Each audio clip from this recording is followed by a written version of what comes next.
Welcome back to another technical deep dive here in the debug zone. Today we're tackling a big question and breaking it down with insights from other users. Hopefully this clears up some misconceptions and helps you get the answer you need.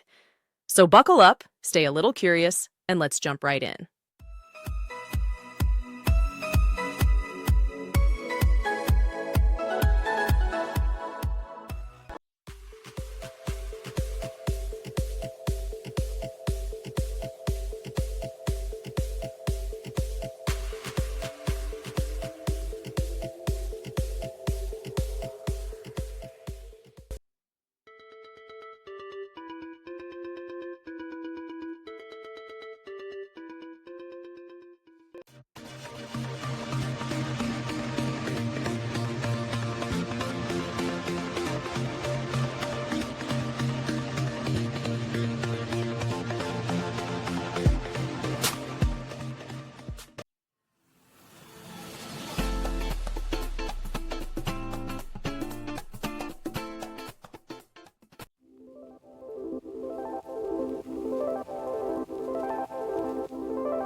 And that's a wrap.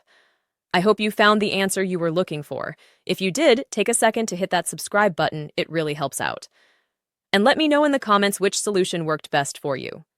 See you next time in the debug zone.